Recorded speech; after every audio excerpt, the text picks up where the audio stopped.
Bonjour et bienvenue à cette édition de la Tribune TVHR. Je pense qu'on peut dire enfin, on a eu la première pelletée de terre du projet de la Maison du Quartier dans le vieux Iberville. C'est un projet qu'on attendait avec beaucoup d'impatience et c'est une excellente nouvelle. Ça va ajouter des logements abordables pour Saint-Jean-sur-Richelieu. Pour nous en parler, on a M. Jean-François Tremblay qui est le promoteur de la Maison du Quartier et M. Bruno Magnan qui est le coordonnateur concertation régionale et projet chez NextDev qui a participé à l'élaboration du projet. Messieurs, bonjour. Bonjour, Mario. J'ai raison de dire qu'enfin, on a procédé à la première pelletée de terre de ce projet-là? Ben oui, enfin, on est content. Oui, hein? Quand tu portes un projet comme ça, puis que c'est comme un peu, c'est comme un accouchement. C'est pareil comme si c'était un enfant. Tu travailles, tu l'espères, tu le conçois, tu le cajoles, tu y parles. Ouais. Puis là, des fois, l'échographie, c'est comme le plan. Là, tu fais « Ah, je l'ai vu. » Là. Puis là, à un moment donné, le plan devient plus vrai. Puis à un moment donné, il y a une pelle sur le terrain, puis c'est rendu une bâtisse. Fait que la pelletée de terre, c'est un peu l'accouchement de ce projet-là. Puis c'est plus que 9 mois de gestation, Mario. Oui, je te confirme. Fait que c'est ça qui est complexe, mais on est très contents. Bon, parle-nous un peu de ce projet-là. Donc, je parlais de logement abordable. Qu'est-ce que ce sera exactement? Oui, bien en fait, ce projet-là, il s'adresse à des personnes qui sont qui est dans le premier quintile, finalement, de la population. C'est des personnes qui ont accès au programme de subvention de logement qui est desservi par l'Office municipal de l'habitation du Richelieu. C'est-à-dire que ces personnes-là vont payer 25 de leurs revenus, ce qu'on appelle communément de l'abordabilité profonde. Mm-hmm. Fait que ces gens-là, ils vont avoir la chance d'avoir un logement qui est digne, qui est surtout très bien fait, puis qu'en plus de ça, il est abordable. C'est ça, c'est sur le site de l'ancien salon funéraire dans le Vieux-Iberville. Exactement. Puis à noter que le bâtiment, il va être libre, il va être pressenti pour être well, puis il va être aussi à accessibilité universelle au premier plancher. Au rez-de-chaussée, ça va être accessible pour des personnes en mobilité réduite, ce qui est vraiment une innovation en soi. Là. Bon, on va revenir sur l'élaboration du projet en tant que tel. Je me tourne vers vous, M. Magnan, parce que NextDev, sans être le promoteur du projet, a beaucoup aidé à l'élaboration de ce projet-là. Peut-être nous parler un peu du rôle de NextDev et pourquoi c'est important de s'impliquer dans la Maison du Quartier. Absolument. En fait, on recule à 2022.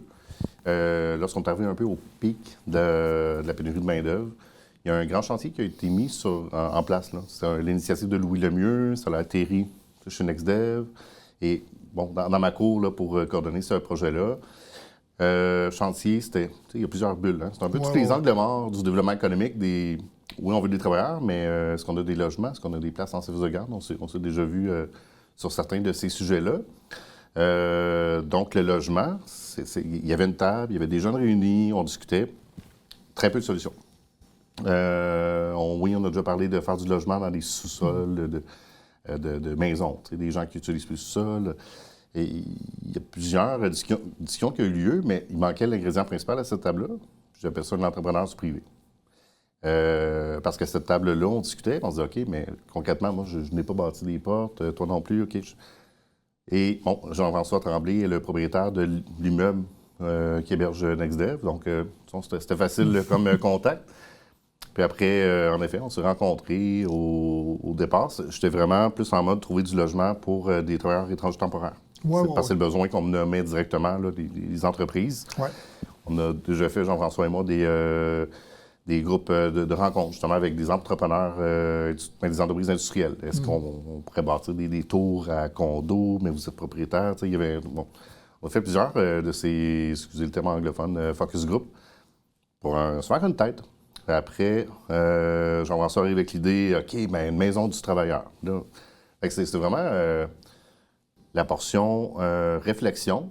J'étais partie prenante, là, on a réfléchi ensemble. Exact. Les focus group, rencontrés, c'est correct, des fois on a une idée en tête, mais les entreprises, est-ce que c'est de ça qu'ils ont besoin? Ouais. Si on se concentre uniquement sur les entreprises, est-ce qu'on passe à côté d'une autre portion de la population qui n'aura pas le service? Les grands oubliés aussi, là-dedans, souvent, c'est des travailleurs qui n'ont pas d'énormes revenus. C'est 55 000 et moins. Ça, je reprends les termes à Jeff, vraiment les plus grands oubliés là, dans ces situations-là. Donc, c'est vraiment de fil en aiguille. Puis l'apport de NextDev, essentiellement, c'est du maillage. exemple avec l'OMH, bon, rencontrer les bonnes personnes et les réunir. C'est plus à ce niveau-là. Alors non, servir de ressources centrales pour tout mettre ça en place. Oui, c'est ça? Je pense que ça a été aussi une affaire. Tu sais, à Saint-Jean, on a des organes de développement comme ça. Puis dans le mot développement économique, il y a le mot développement. Tu sais, puis ça veut dire qu'il y a une étape qui est très importante, qui est l'étape d'idéation. Mm-hmm. Tu comprends? Puis moi, ben Bruno, ça a été la première personne qui m'a offert une table pour pouvoir parler de ces idées-là puis pouvoir se tromper. Parce que quand tu fais une étape de développement, il y a plein de choses que tu testes qui n'iront pas de l'avant. Quand il parle de son focus group, il a réuni des industriels dans une salle, on a testé un modèle, puis on a vu la réaction du monde. C'est ça l'idée, là.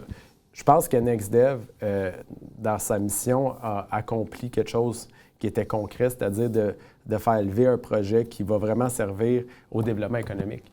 Parce que dans une région, là, en ce moment, ce qui freine le développement économique d'une région, parce qu'on en fait dans d'autres régions, c'est principalement le manque de logement. Mm-hmm. Parce que ta main-d'œuvre de tous les jours, ça ne veut pas dire que c'est tous des doctorants puis du monde qui font 200 000 par année, là. Fait que comment que la personne de la classe moyenne fait pour se loger adéquatement? Bien, elle va choisir des centres parce qu'il y a de la mobilité durable, parce que l'emploi est plus proche, mais en région, on se trouve à être il y a un exode de travailleurs. Ouais. Puis la création de logements, bien, ça fait partie intégrante du développement économique. Et on est en compétition avec toutes les autres villes du Québec. Exact. Tu sais, je me mets à la place de la personne de l'immigration qui sont à Montréal. On veut les attirer ici. Tout le Québec veut les attirer dans ces régions. Comment qu'on fait? Si tu n'as pas de logement, là, non. tu passes à côté. C'est le même défi avec les militaires. Je veux dire, c'est où qu'on va émettre, là. C'est des gens qui arrivent dans notre ville, on a des besoins, on veut grossir notre parc industriel, on veut amener des travailleurs. Bien, comment que ça se fait? C'est avec du logement. On va se garder tout ça à la fin pour parler pourquoi un privé s'intéresse à ces choses-là. Mais m'explique-nous un peu, donc, on parle de 30 logements abordés. Mais qu'est-ce que c'est exactement? Qu'est-ce que ce sera exactement la maison du quartier? Là? Parce que c'est vraiment, là, 2026, là, c'est vraiment un projet, là... Bien, en fait, l'ensemble de domicile fixe est basé sur une réflexion où on vient un petit peu déloger ce qui était dans le statu quo. C'est-à-dire que pendant des années, on a bâti les immeubles de la même façon, on a réfléchi le financement de la même façon, on a fait... Puis là, aujourd'hui, bien, ça ne marche pas. On a pogné un mur. Il n'y a plus de projets qui se lèvent, puis du moins, s'ils se lèvent, ils ne sont pas abordables. Mm-hmm. L'abordabilité est rendue au cœur des décisions d'affaires des villes, parce qu'ils se disent, bien, écoute, si je prends une tour de logement, puis que ça, c'est 2 600 $ la porte, bien, qui va pouvoir habiter là? Personne.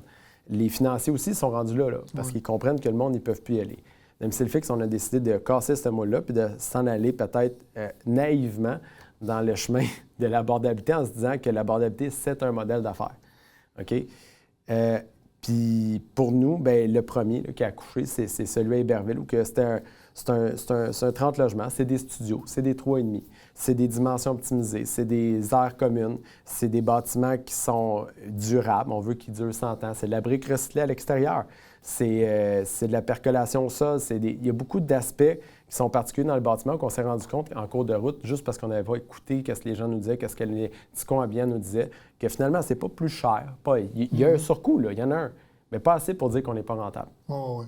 Fait que nous, on a allié l'abordabilité avec la rentabilité. Ça a été ça notre plus grande innovation. Puis tu me corriges si je me trompe, mais au niveau des certifications, je pense que vous êtes pas mal unique en Amérique du Nord. Bien oui, c'est ça. On est pressenti pour avoir la double certification, c'est-à-dire qu'on va avoir LEED puis on va avoir WELL.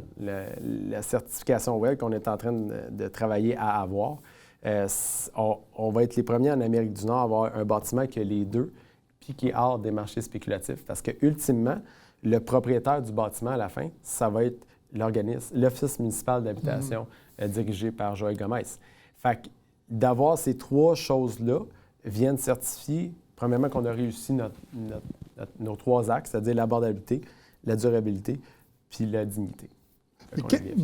Mais généralement, un entrepreneur privé comme toi va investir dans des logements, va s'impliquer dans des projets rentables ou financièrement payants. C'est pas le cas de ça. Pourquoi ces projets-là sont importants pour toi? C'est important parce que je vais bientôt avoir mon 6e enfant. Tu comprends? Ça fait du monde. Là. Puis moi, si je veux que mes enfants aient un futur puis qu'ils ne soient pas obligés... Tu sais, si demain matin, mon enfant va être un artiste, si demain matin, ma fille va être à la maison, s'occuper des enfants, si demain matin, mon gars, il va être soudeur, OK? Moi, mon père, c'était un soudeur. OK? Bien, des soudeurs, là, ça ne fait pas 100 000 par année. OK? Fait que, puis dans 10 ans, la barre d'habitat va être rendue où? Fait que moi, si mon fils décide d'être soudeur, bien, je veux qu'il y ait une place pour habiter, puis je vais leur montrer le pas à d'autres. Moi, je vais être le premier, mais pas le dernier. Je vais probablement être le plus petit, mais j'espère avoir celui qui a le plus d'impact là-dedans. Ouais. Pour venir à NextDev, donc, c'est le premier projet comme ça là, dans lequel vous vous impliquez. Est-ce qu'il y a d'autres projets semblables dans lesquels vous aimeriez vous impliquer? Est-ce que, éventuellement, est-ce que vous sentez qu'il y a de l'intérêt? Oui, bien déjà, là, on parlait de certification. Je vais vous en donner une autre à Jean-François, non officielle, innovation sociale. Ah. Moi, je pense qu'il y a de la place pour l'innovation sociale. Souvent, on a de la difficulté à comprendre que le privé peut aussi avoir une mission sociale et que ça soit quand même rentable. On s'entend, la rentabilité, c'est la base de tous les modèles. Oui. Donc, ben oui, je suis très ouvert à tout autre projet en matière d'habitation. Mais si on parle d'autres projets récents sur lesquels je planche, il y a encore là, c'est avec un privé, mais je regarde beaucoup pour qu'on puisse avoir une plateforme de covoiturage dans le Haut-Richelieu. Donc là, j'annonce rien aujourd'hui, mais c'est vraiment un projet qui porte à cœur. Aussi, on a eu Entrepreneurs pour l'enfance. On a quand même créé là, 374 places là, dans les 2 dernières années. Donc, c'est tous des petits pas qui nous aident à combler nos angles morts. Oui. En 1 minute, Jean-François, est-ce que ce sera la première de plusieurs maisons du quartier? Bien, actuellement, on a 300 logements en conception. Un autre projet qui va être annoncé, je ne sais pas c'est quand ça sort cette émission-là, mais au courant de la semaine prochaine à Montréal. On a 2 autres à Saint-Jean. On est en train d'acquérir du terrain du côté de la rive sud de Montréal. On travaille avec Sherbrooke sur un projet, puis on a des terrains en vue à Saint-Jérôme. Fait que, au final, techniquement, il y aura un déploiement. À cette heure, notre but, c'est peut-être d'aller dans des plus grosses quantités. Bon, donc quand les premiers habitants, donc la maison du quartier, c'est prévu pour quand? C'est prévu pour fin 2026. En espérant que Mère Nature va être de notre côté pour donc, accomplir ça. peut-être l'ouverture en même temps que la fin des travaux. Je l'espère, Mario. Messieurs, merci beaucoup. En tout cas, c'est un projet fort inspirant. Bravo pour ça. Et puis, j'espère qu'il y en aura d'autres parce que, justement, on touche une clientèle qui en a besoin, effectivement. Merci beaucoup. On fait une pause et on revient tout de suite après.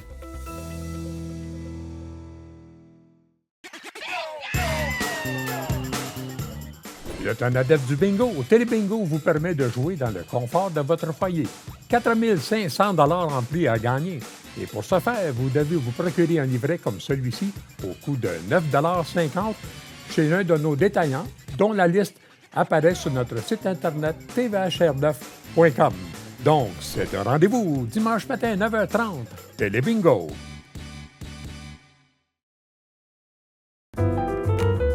À tous les mois, écoutez Dans l'œil de Miss Ray et rencontrez des artistes et des organismes qui contribuent à la diversité culturelle de notre belle région.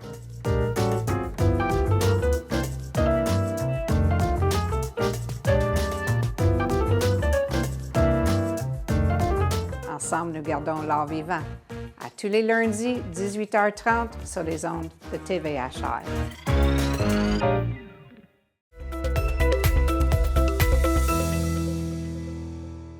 On en a déjà parlé à l'émission, mais c'est maintenant officiel. Collectivement, elle a une nouvelle image de marque. Ça a été lancé, présenté en fait officiellement la semaine dernière lors d'un événement 5 à 7. Et pour nous en parler, on a Mme Margot Puiravo-Alfonso, qui est organisatrice communautaire pour Collectivement elle. Mme Puiravo-Alfonso, bonjour. Bonjour.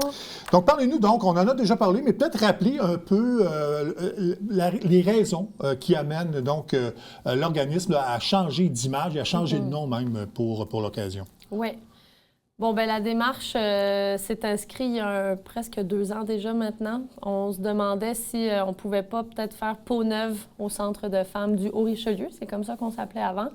Donc, on a engagé une travailleuse à contrat pour justement aller sonder la ruralité, les femmes qu'on n'arrivait pas à rejoindre. Et puis, la conclusion a été que oui, il fallait faire peau neuve. On avait des images pas des images, mais on avait une réputation qui était assez ancrée, notamment que ce centre de femmes-là ne servait qu'aux femmes vivant de la violence, étant victimes de violences conjugales. Donc, pour nous, c'était vraiment important de remettre sur la table le fait qu'on n'est pas ça. On fait de l'intervention et on aide énormément ces femmes-là, mais on est principalement un milieu de vie, en fait, pour toutes les femmes. Donc, c'était important pour nous d'avoir un nouveau nom, un nouveau logo, et même si vous venez visiter les locaux, vous le verrez, beaucoup plus de chaleur, beaucoup plus de... C'est sympathique quand on rentre là, on se sent chez nous, puis on voulait que ça amène un vent de fraîcheur, clairement, qui donnerait envie à toutes les femmes de venir au centre de femmes. En fait, vous voulez que ce soit plus clair pour la population, je pense, que les services que vous offrez. Hein?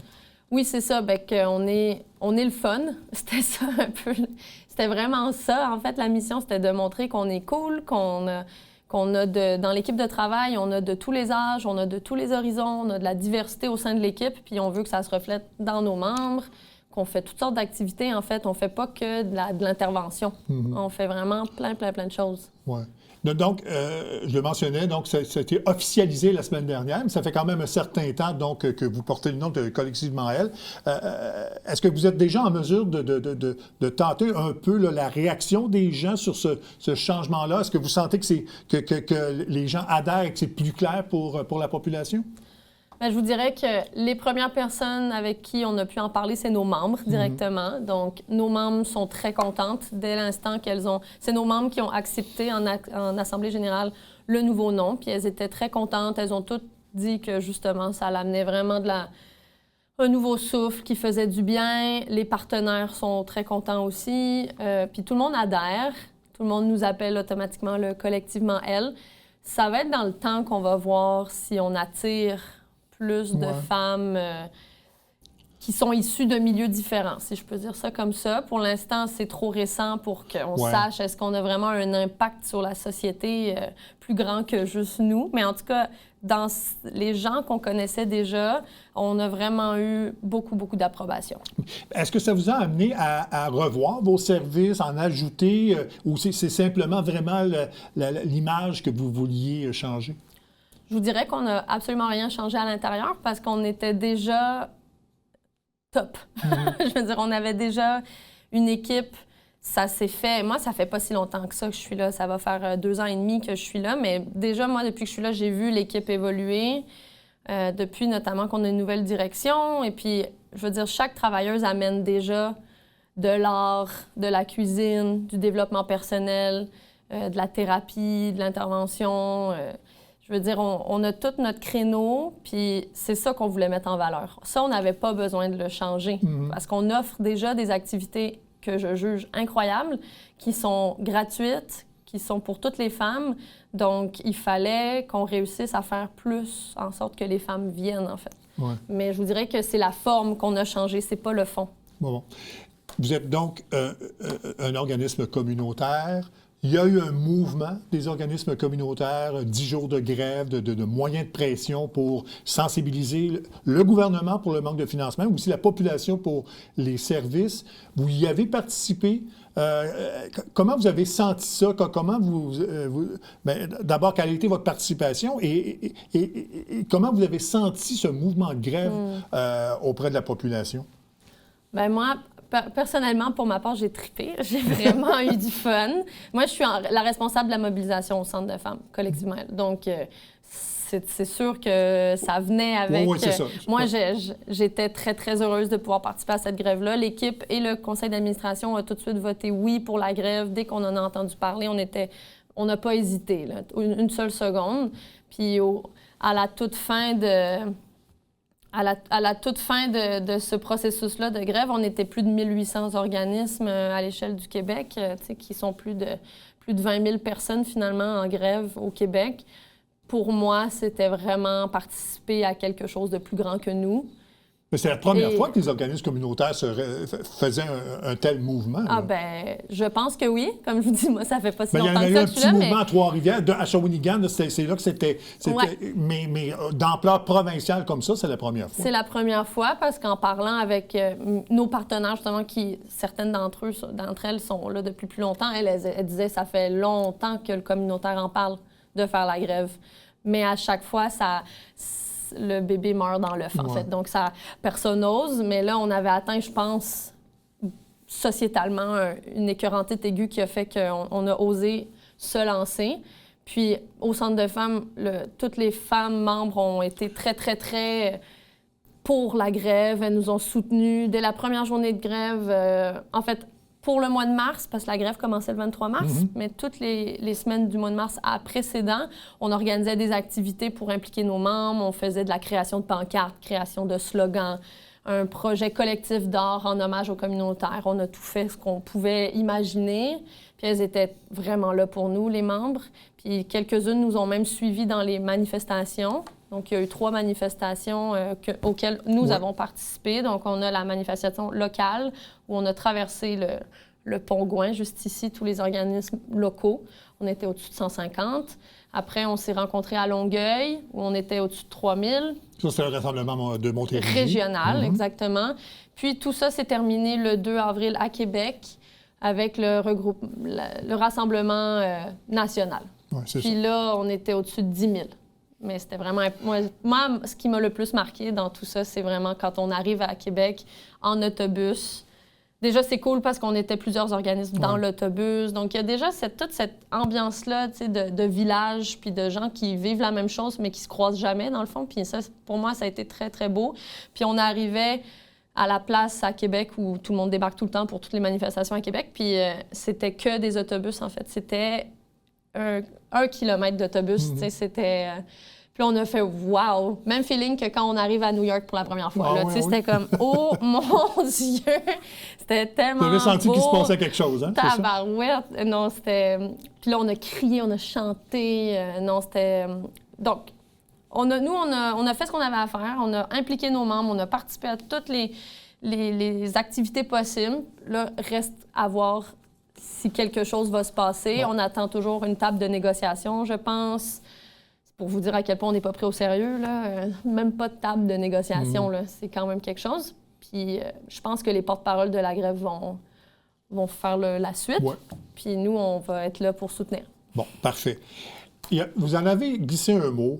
Parmi les services que vous offrez, c'est les cuisines collectives. Il y a eu une sortie récemment sur le manque de financement criant de cette partie-là. Bon, les organismes manquent de financement, mais particulièrement pour maintenir les cuisines collectives. Ça fait partie des services que vous offrez. Peut-être nous expliquer un peu la problématique et de ce que vous offrez concrètement aux membres par les cuisines collectives. Ouais. Alors, pour le financement, je pourrais pas trop m'avancer parce que ça, c'est... Mais c'est un manque de financement au niveau provincial. En tout cas, moi, ce que je sais, c'est qu'on manque de financement dans tous les rayons de ce qu'on peut offrir. Mais qu'est-ce que ça pourrait occasionner là, pour ce service-là particulièrement? Bien, c'est sûr que la cuisine collective, c'est tellement un bel exercice d'éducation populaire. C'est tellement riche comme mouvement, les cuisines collectives, et ça gagne à être connu. Moi, je passe mon temps à décrire c'est quoi les cuisines collectives pour encourager les membres à intégrer des groupes de cuisine collective. Je veux dire, il n'y a pas plus par et pour le peuple qu'une cuisine collective. C'est sûr que nous, c'est beaucoup d'implication en temps pour les travailleuses parce qu'un groupe de cuisine collective se voit, en tout cas nous, comment on le fait. Un groupe de cuisine collective, ça se voit 2 fois dans le mois.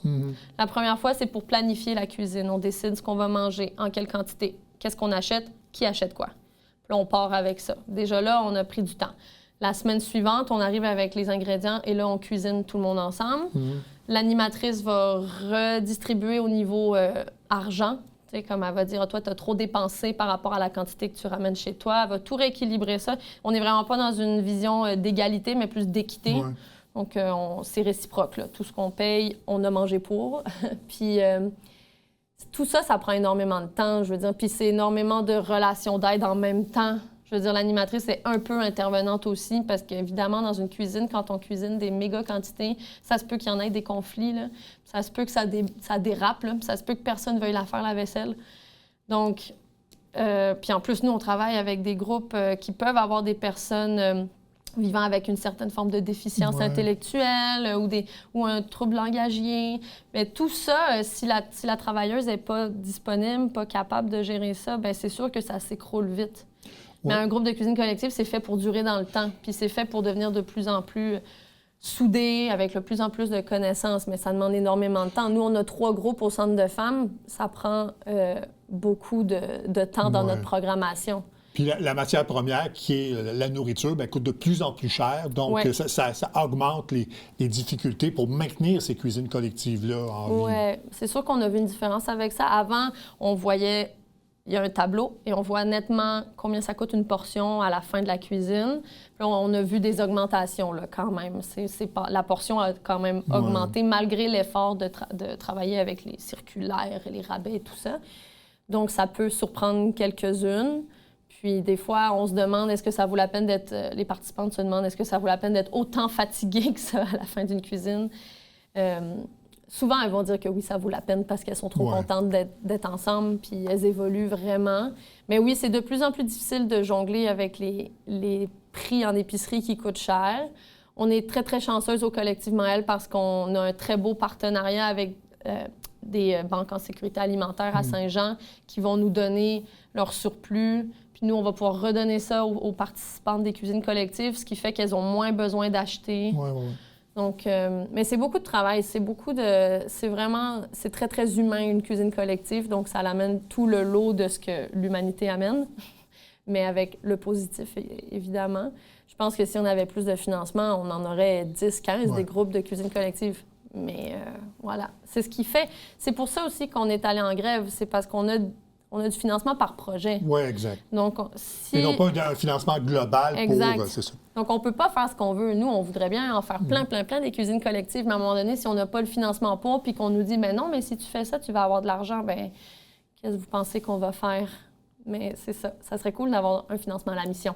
On va vous le souhaiter. Merci beaucoup, Mme Mirabeau, d'être venue nous en parler, et puis que collectivement, elle continue justement sa mission pour aider ces gens-là. Merci beaucoup. Bien, ça me fait plaisir. Merci à vous. Voilà, ça complète cette édition de la Tribune TVHR. J'espère que ça vous a plu, mesdames, messieurs. À la prochaine. Au revoir.